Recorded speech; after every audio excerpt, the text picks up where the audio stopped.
Yeah. Right, shall we? Good. Yeah. Right. Okay.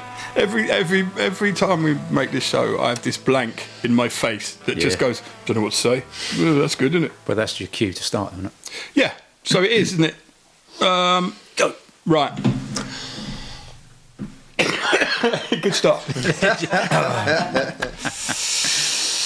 So to my left, it's Chris, and to my right is Lee.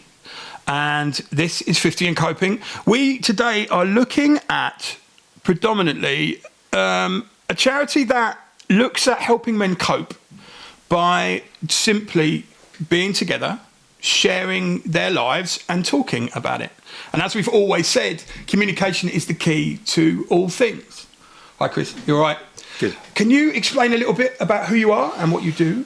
Mm-hmm. So, I guess in my professional life, I am a qualified business psychologist and a wellbeing coach. Mm-hmm. So I help individuals, men and women, in terms of through their own struggles. Yep. I'm not a qualified clinical psychologist, so I don't necessarily help people in crisis. Right. But I guess I like this concept of flourishing, of how maybe rather than just coping, how trying to get people to understand themselves better so they might enjoy life more and help, achieve goals and okay. be So happier. do you see obviously life should be more than just coping? Because obviously I've never thought about that. Sorry, that just started off on a tangent. So you want people to flourish past just coping, just getting by, because coping infers that you're just on a level. Yeah. Because I always saw coping in the name of this as, I'm coping, I'm dealing with it, I'm good. But that's interesting to hear you say that. Yeah, the concept of coping is just I'm just about getting by. I'm just about got my head above water. But Right. actually, we want to fully swim, right? You want to enjoy life and everything and all the joys of what hopefully, you can get through life, whether it's through your interactions with other people, through succeeding within your professional life or your connections with other people. And I think that sometimes there's so much noise and negativity surrounding and pressure surrounding life that actually it can be difficult to get just past that treading water. Yeah, it's also interesting. I mean, obviously, you said you don't treat crisis, but, you're looking to push people to flourish. How, as a psychologist, do you find a way forward for the different people? Is there a way of analysing people? It's always interested me. How do you know what to say? How do you know how to help? But first of all, if I'm approached to coach someone, I do this first kind of quite in-depth session with them. So I do what's called a life audit. Right. And there's a methodology I use where you get a person to analyse all the different aspects of their life, where they're spending their time, effort and energy. And they help self-identify the areas of imbalance within their life.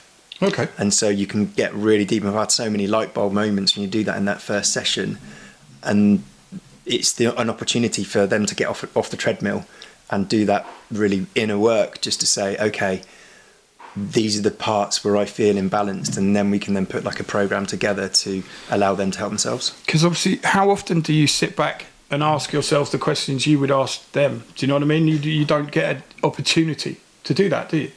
Yeah. In life. So that's it. Okay, so moving through walk and talk. Let's talk about that. So how did that start? What's your role? How does it work? Yeah, sure. So it's a weird bit of serendipity that sometimes happens within life. So like a lot of people, I struggled during lockdown. I think the isolation, I'm quite a social being, and me being stuck at home, working from a home office, trying to manage the family. I've got 2 young children, right. and also I think just the existential dread that came from lockdown, not knowing what was going to happen in the future. I catastrophized and was like, is the world going to end? What's kind of all that stuff. So I was struggling with my anxiety, and the thing that really helped get me through it was walking. Right. And I got to know a fellow dad, one of the dads from the school run, a guy called Mark, and we just started hiking together. And he went through some tough times, like he lost his sister during that period, and we just became each other's kind of little mini support network. We were able to get out, talk through everything and nothing, just having that like camaraderie, having the laughs, but also having some deep conversations, but also that connection with nature as well. I think so powerful, and something that people maybe underestimate. And so it became our coping strategy, and we talked about it, and we said, how many more other blokes are going through stuff, are going through issues and don't necessarily have that outlet. And we talked about the idea of if we could expand this and get like a walking group, but with everything, and Mark's got young children as well, we just didn't have time. And then randomly my missus showed me a Facebook post, and there was this walk and talk group that had been set up by the co-founder Dave and the other co-founder Stuart, right? And I was just really taken. I was like, that's so weird. That's something that we've been talking about, and it just appeared. And so I then because Facebook's flipping listening. That's why. The algorithm's working, right? Yeah. And so I reached out to Dave, and I just said, look, I live locally in Leighton Buzzard, which is where the Walk and Talk charity exists. It's Leighton Buzzard and surrounding areas. And I just reached out to him. We had a telephone call, and I just said, look, love to hear more about what you guys are doing, and actually if you're looking for other people to be involved, I'm happy to offer my time. And that was when it went from then 2 to then 6. So we went from the co-founders to then actually having a proper committee, and we started getting organised. And originally it was one walk a month, and the concept was simply to get men out into nature. And we were conscious that we didn't want it to be seen as like a group therapy group. It was more a community group, and if you wanted to talk about some of the issues that you were potentially going through, that facility is there, because obviously I've got my qualifications related to psychology, but the rest of the committee are mental health first aid trained, so we've got that, I guess, the ability to understand and then signpost if necessary if there's some serious issues that come up. But really it was just about getting out there, having that sense of kinship, camaraderie, and getting out into nature. And that was, so we got the committee together literally about 12 months ago, right? And at the time we had about 10 members, and we've now got 55 members. Wow, that's amazing. That's serious growth. I think, can I just swoop back, when you first started walking with your friend, was it a conscious decision to take that time to walk and talk at the beginning, or did that just evolve? You're two guys, similar circumstances, kids, wives, the whole thing, and you felt oppressed by COVID and what had to happen. Do you think you were looking for a kindred spirit to start that with, or did it just kind of happen? Oh, I'll come on the walk with you. Yes, I was walking on my own, so I found that I with all the pressures of work and life, I found that walking just decompressed me. And through my studies as well, through my qualifications that I've got, I've read this book by a guy called Shane O'Mara, which was essentially about the power of walking. And so I looked at some of the science behind walking, and I think that the quote from it was that if the benefits of walking were able to be put into a pill, it was probably the best-selling pharmaceutical drug in the world. And people don't really I think maybe underestimate that, or don't think about walking in those terms. So I used that as my own personal medicine to kind of get myself in that zone. But then I chatted with Mark, and he used to be in the Scouts when he was younger, and there was this whole part of his journey that around the outdoors, which he had kind of left behind. And so I just said, come on a walk with me, mate. And he was like, yeah, that'd be great. And that's where the friendship blossomed from there. And also, Lee and I, how this all started is that Lee and I would go to my workshop and pretend to work on a Sunday morning and actually just talk about anything, everything. Be that troubles in our lives, be that troubles at work, be that what colour the socks were that day. Do you know what I mean? It makes no difference. Also, everyone out there who's thinking, oh, well, you've got to go there and, empty your heart and then blah, blah. You don't, do you? No. You can go there and talk about what sausages you had for breakfast. Yeah. But also, if you are struggling, and I mean, your own personal experience, we can't talk about the others because they're not here, but your own personal experience, just being able to talk, how does that help you? So for me personally, I think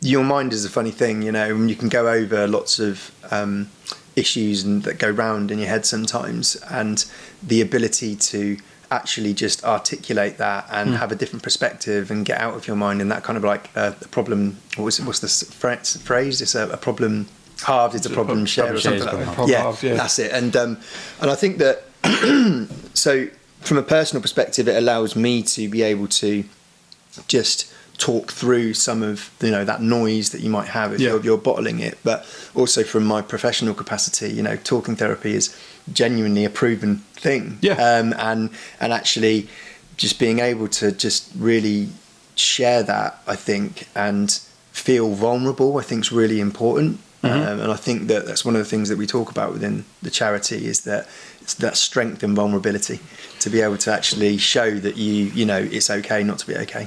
You absolutely, it is. The only thing is that, I mean, obviously, I mean, I don't know. I see myself probably as an alpha male simply because I'm a businessman, and also I'm quite forthright and strong.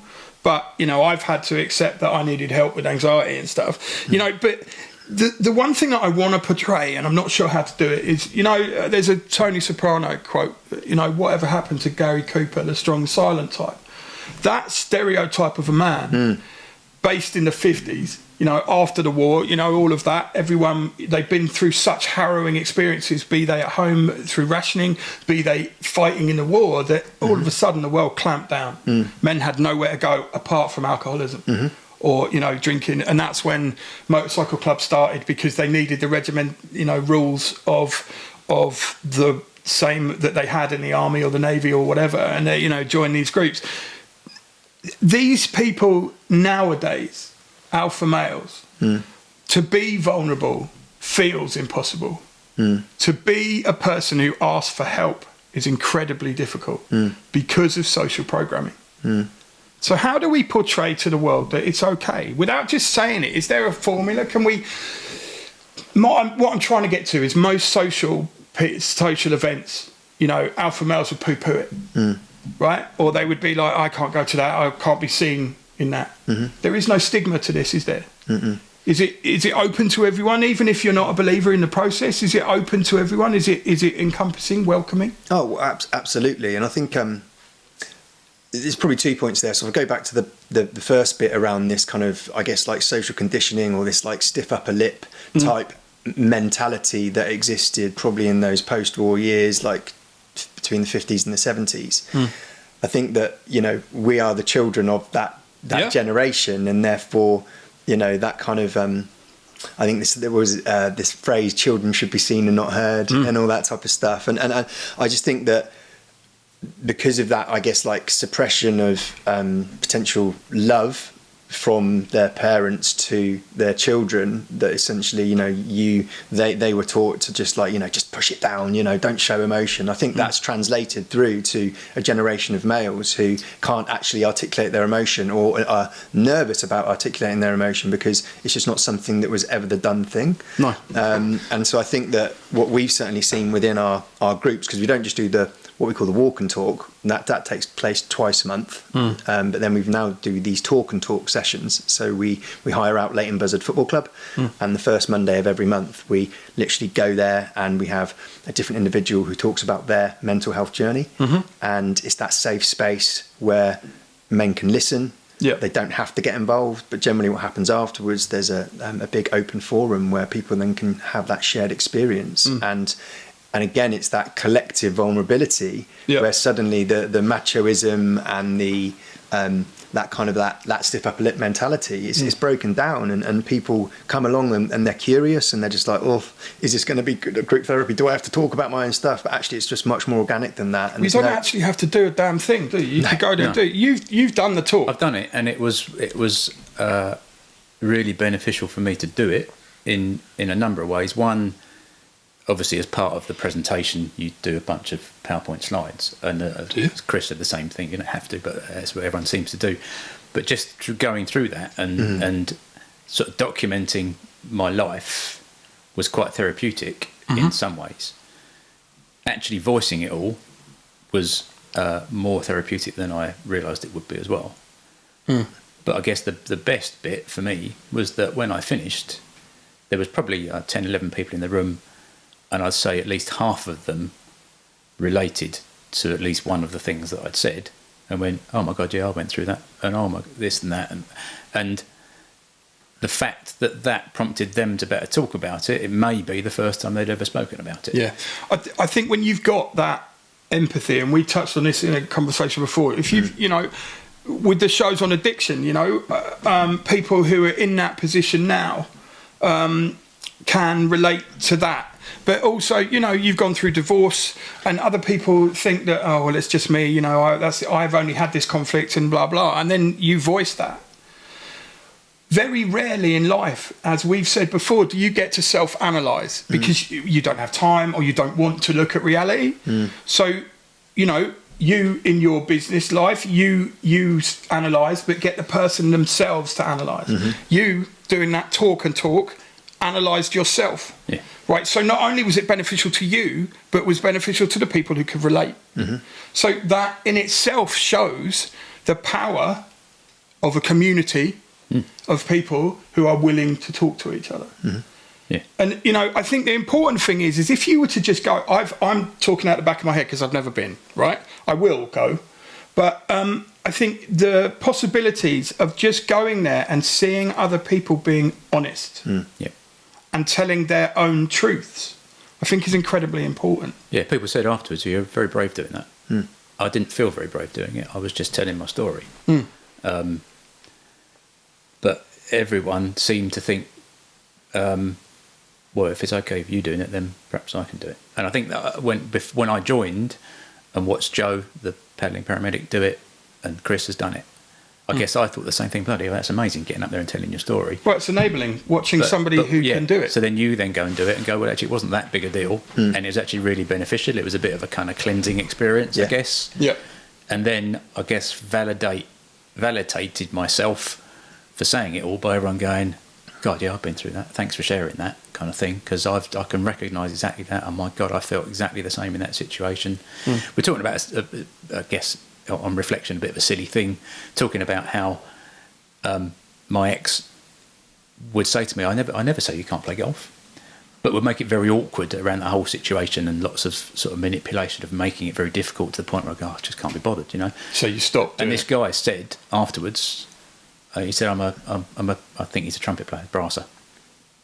And he said, I had the same thing with my ex, that we had band practice, and she used to make it very awkward for me to go, to the point where I would tell people at band practice, oh, I'm working late, I can't make it this week. Just because it was easier not to go. It's easier to keep the peace than it is to fight against it, but especially when that causes bad feeling in your house. Yeah, right? But I think that it was like, oh, actually, yeah, well, I've been through that as well. And then a couple of other people said, yeah, I really recognise that. Oh, and that resonated with me. And I think just the fact that someone is willing to stand up in front of people and talk about it then prompts that conversation, and maybe then they go, well, blimey, that's happening in my life right now, and that maybe isn't right. I think a lot, I mean, correct me if I'm wrong, but I think a lot of people have these, well, everyone has a story, but also a lot of people think that their story's boring or and it's just normal. Yeah. I think I might have said to you before, I've sort of half joked about one day I'm going to write a book called Normal Life Fucks You Up, because nothing I've been through is abnormal, right? Divorce, bereavement, being made redundant, none of that is abnormal. Most people have been or will go through those events. But I struggled with a lot of it because a lot of stuff happened in a really short space of time. Yeah. But even those individual things were still a struggle. But just because they're a struggle doesn't mean that you're weak to say to somebody, I'm really having a bit of a difficult time now. I think we need to destroy the weakness thing. Yeah. I mean, it fights me to the core for me to admit that, you know, so I'm on sertraline and I've never taken antidepressants until this point. My brother came down and saw me interact with somebody, and he just said, your whole entire being is anxiety, your reaction to everyone. So it just on base level, talking to my wife, right? Everything she said, I took as like some kind of nagging or some kind of negative thought. as soon as we start taking sertraline and it starts to work, because I'm one of the lucky ones where it works for, and the side effects weren't that bad, I could see everything rationally. And all she was saying was, have you put your shoes on this morning? Instead of, have you put your shoes on this morning? Do you know what I mean? Yeah, yeah. So that realisation for me, right? Also, I didn't see it as asking for help. I saw it as going to the doctor for another pill. Yeah. But also being an ex-addict, I said before, I'm not an ex-addict, I'm an addict, sorry. Right?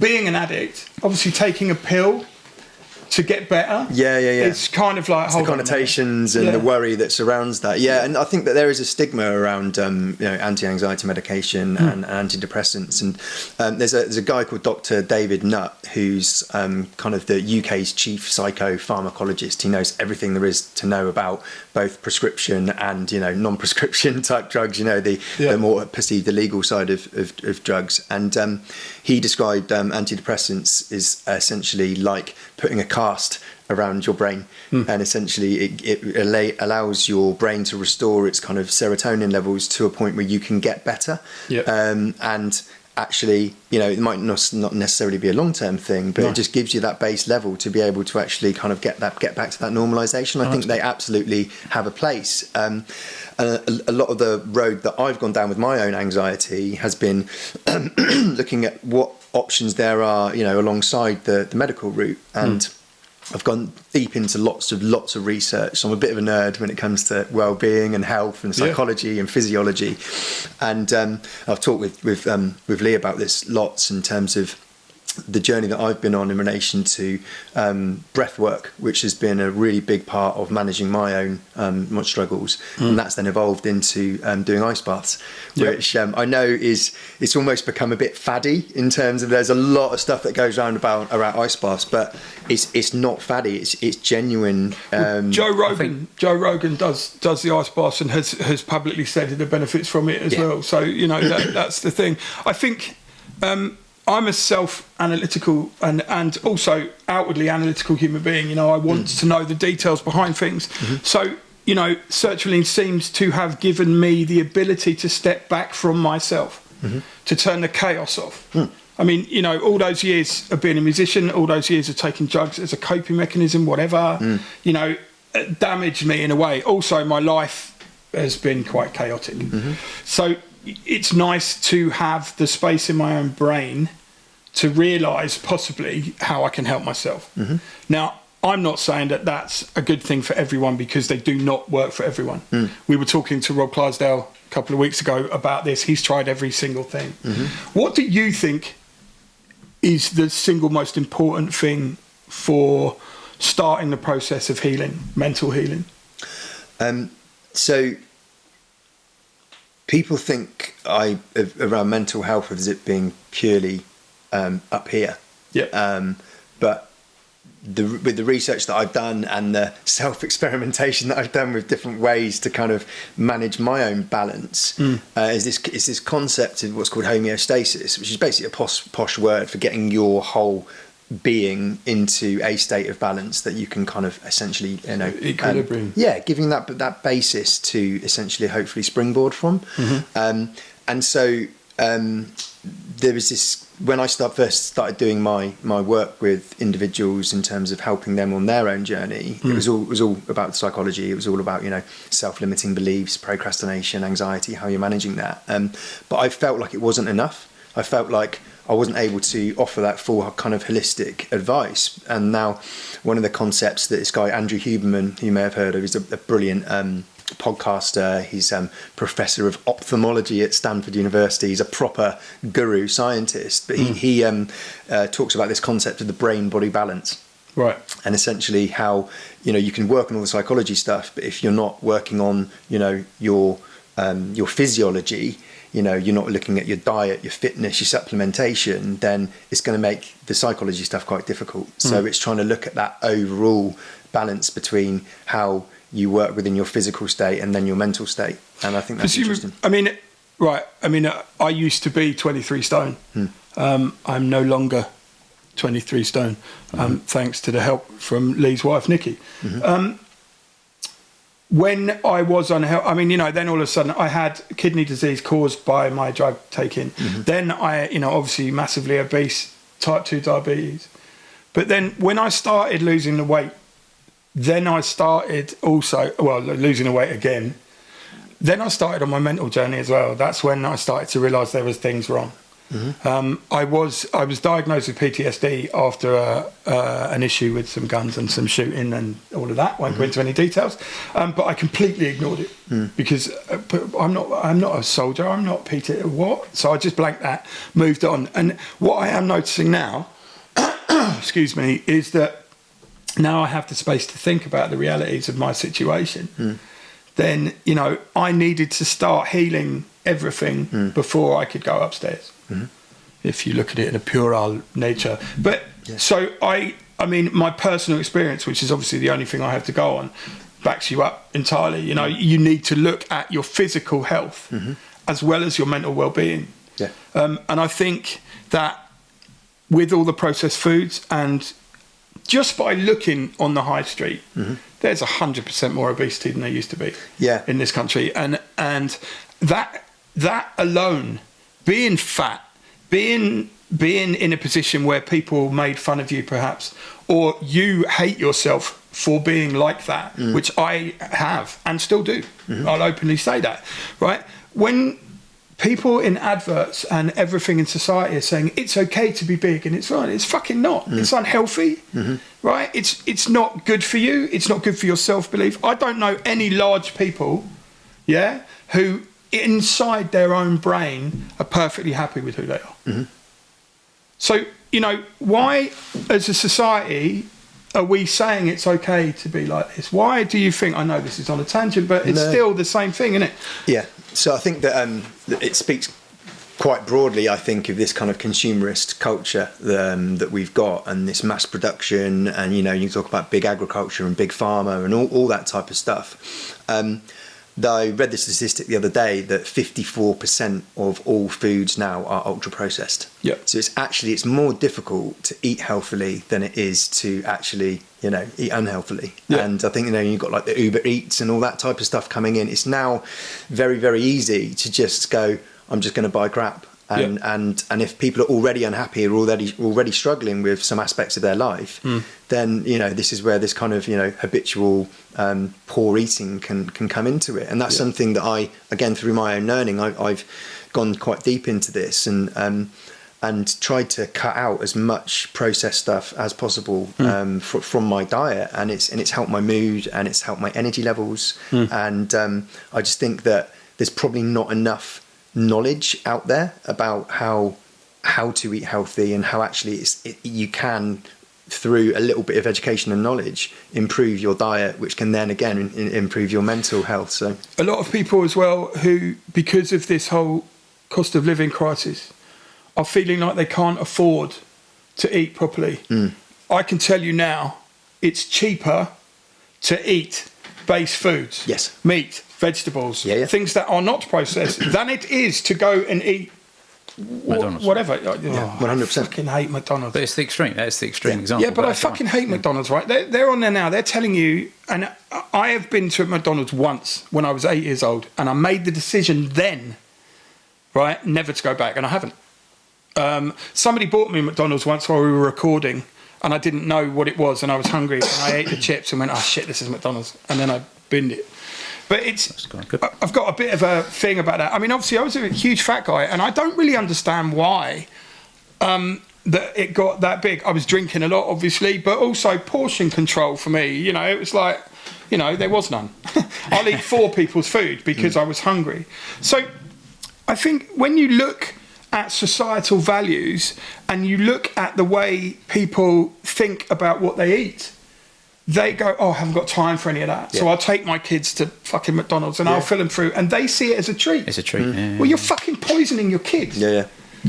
Wow, I didn't realise how angry I got about that. That's good. Get it out. And there's it's not just about the calories or the nature of being ultra processed, but it's actually the inflammatory markers that come with it as well. So, like you talked about, diabetes, but actually like arthritis and, things like irritable bowel syndrome and Crohn's disease is all related to the poor food that we're putting into our systems. And I think, with education and a bit of discipline, I think you can eat cheaply, but you can eat well. I mean, it was completely foreign to me to do that because I've never eaten terribly. I don't eat fast food apart from shish kebabs because everyone's got to have a kebab, right? I won't eat doner meat because it's filth, and so grilled chicken and all of that. But the amount of everything I was eating was the problem. But I can tell you now, going from the way I was eating before to the new way I'm eating now, which is, basically, all meat, all, that carnivore diet, any vegetable grown above ground. But also going to Italy recently, right, and seeing the food made fresh in front of you, fresh produce, Jesus Christ. My wife now, she said to me, well, we need to eat better, we need to do this. She made bloody pasta by hand, did all this, and this sauce with just tomatoes and things. There's no process, there's no sugar, there's no salt apart from the little bit to taste. Yeah. So now, seeing other people and other cultures, there ain't that many fat Italians unless the older generation get there, and they all live past 85, 90. Well, that's what I was saying on the previous pod about those blue zones. Yeah. They all eat natural food. I think one of them, they were saying that they consciously have portion control. They stop eating when they are 80% full because there's a 20-minute gap between when your stomach's full and when your brain's full. That's the key, right? So, when you're eating and you finish what's on your plate, your brain goes, oh, is there any more? Yeah. But if you stop and wait, and I've learnt this recently because, I'm greedy. That's the way it is. So I've learnt recently that after 10 minutes, you come back, you're full, you don't need to eat no more. And that realisation for someone like me is amazing because, I don't need any more food, I'm all right. Yeah. And then also, there are times when I know that I've reached my calorie limit in a day, so I just don't eat at night. Yeah, but that takes discipline that you've got to monitor your calories. And one of the things that I've done, because I got overweight during lockdown. I put like 3 stone on. And I was just not healthy. Can you tell that story about your wife? Yeah. So it was September 2020, 6 months into lockdown. I was, like I said, not coping, probably drinking too much, eating unhealthily. And my wife took a picture of me in some rather fetching small orange shorts. I was sat on the sofa drinking a beer, and she took a picture of me and almost sideways on, and just showed me belly hanging over my shorts. And she's like, this is what I'm looking at right now. And it was quite brutal. It was quite, a bit of tough love. Yeah. But it shocked me into wanting to change my habits and understanding how I can improve, everything, not just my diet, but all aspects of my life. And but one of the bits that's really helped me was intermittent fasting. Right. So essentially, I now don't eat breakfast and I don't consume any calories, up until midday. And then I try not to eat after 8 o'clock at night. So essentially you've got a 16-hour window where you're essentially not consuming anything. Yeah. And the history behind this, they think it's like a new fad, but actually we as humans evolved not to eat breakfast. Even the term breakfast, break fast. You are breaking your fast. Yeah. And a bit of history behind it is that this, the concept of 3 meals a day. Yeah. That came from a consultant that worked with a person called Kellogg. You might know him, Kellogg cereals. Right. So actually, that whole concept of 3 meals a day was a marketing ploy to get people to eat cereals. I was literally just about to ask that. Do you know the history of that? Yeah. So basically, social programming. Yeah. Through media, through advertising, through, must be right because the cereals are all healthy. Yeah. Oh, they fuck. Yeah. Breakfast, the most important meal of the day, is how that Kellogg's. And it's just not factually correct. And look, like some people, they might have breakfast and then they'll do a fast. There's different ways you can do the fasting, but ultimately it's a way of controlling your calories. But actually what happens is when you actually have no food in your stomach, it allows your body time to heal. So rather than it actually breaking down the food in your stomach, it actually starts to heal yourself at a cellular level. And that's what people I don't think necessarily understand. And that's some of the new science that's coming out of it is around how your body can heal itself if it's not constantly having to break down food in your belly, particularly which I think is fascinating for colitis and IBS and that sort of stuff as well. Yeah. It's give your gut a chance to heal itself and then obviously the rest of it. That's amazing, isn't it? You see, going back to the whole, societal values and being forgiving and all of that, your wife provided you with the impetus to change. Mm-hmm.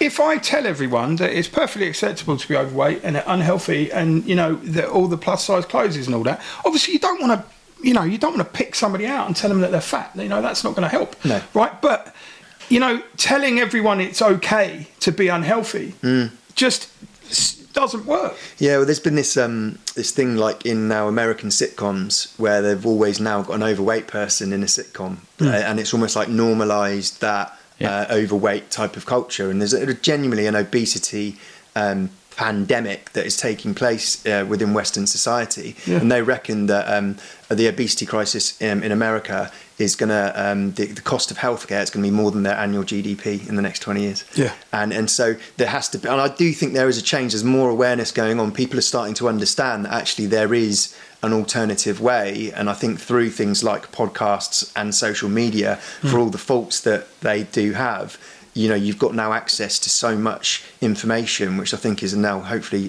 creating a cultural change.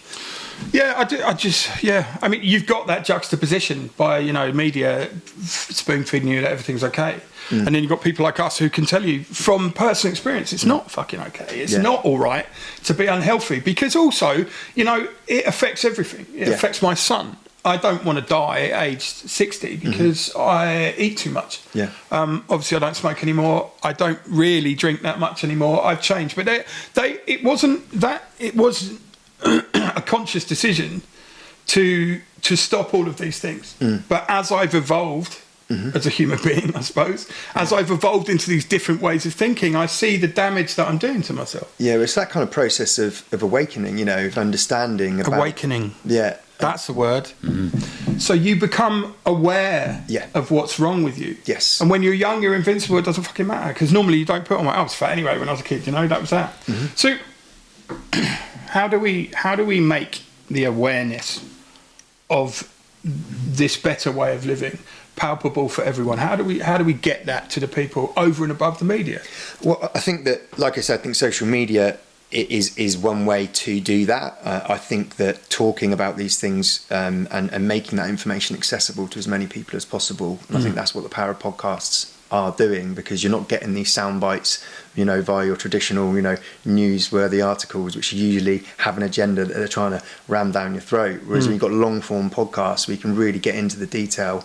I think that people they are enjoying the way that they can get unfiltered information directly, rather than feeling like they're having something rammed down their throat. They're in control of it, and I think there is something there about taking control, and I think people are ready to start making that step to help themselves. And I think maybe potentially with the way that society has evolved in the last kind of 50 years is that we're always looking for a quick fix. We're looking for something to just actually that's just going to fix me. Or actually you need to do the work.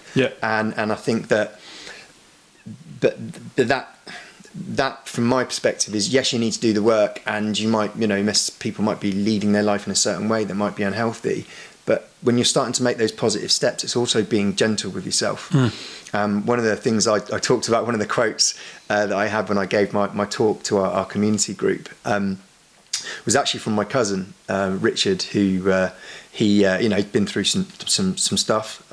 He's an absolute wonderful human being, and he's quite funny because he's from Royston, Cambridge, but he talks like a bit of a geezer. But when he actually the information that comes out of his mouth, it's like listening to Buddha sometimes. He's literally just like, it's a real juxtaposition in terms of who he is. But he's just an absolute diamond fella. And he turned around to me one day and he's like, Cuz you know what I've learnt in life? And I was like, oh, what's that, Rich? He's like, no one knows what the fuck they're doing. That's absolutely right.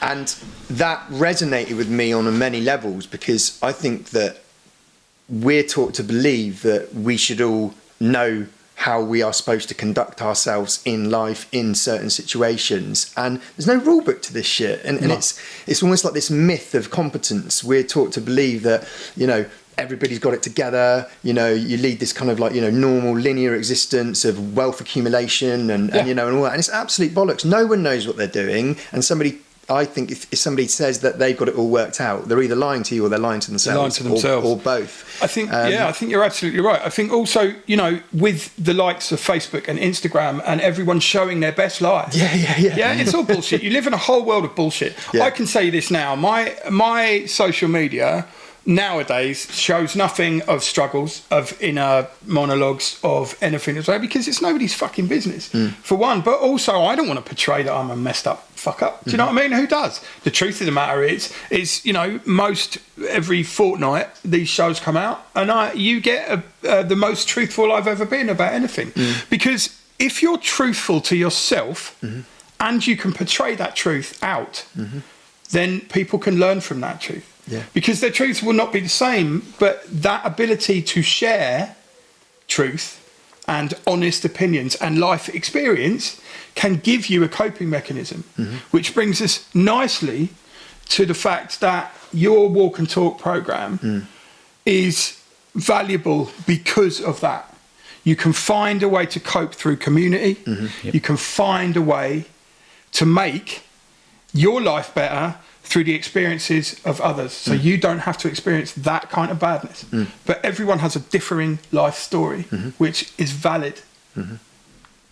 Yeah, I think that we've had moments, haven't we, you know, at the end of the talk and talk sessions where, like, there's emotion, there's men who are openly, you know, they've, you know, shared their experiences, they've cried in front of other men. I think it's just so powerful. But there's a general buzz in the room afterwards where you're like, wow, something happened tonight, something tangible, where people really got something out of it and felt lighter as they left. And that for us has just been absolutely amazing. And, you know, the whole thing that we're doing is free. You know, there's no money, you know, that's associated with it. People can just turn up, they get a little membership card, and, you know, and we do our thing. And what we did is we did some research as a committee to see if there's any opportunity to get some funding, and we actually managed to get a grant funding application, so we got some money. And we're actually running our first male retreat on the 9th of September, where we've basically it's out in the woods, axe throwing, archery. We're going to be doing some ice baths and some breath work, and it's just an opportunity for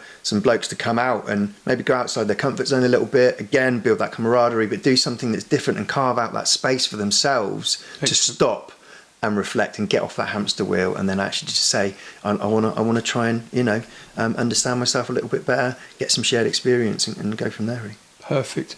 Right, sadly we have come to the end of our time.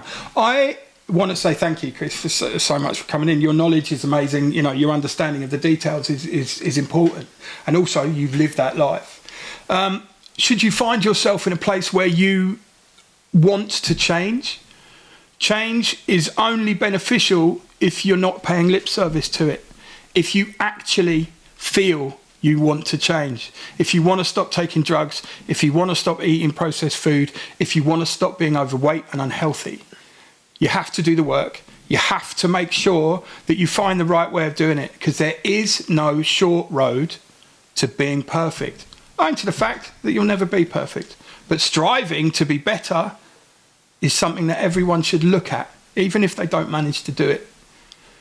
This is 50 and Coping. We'll see you next time.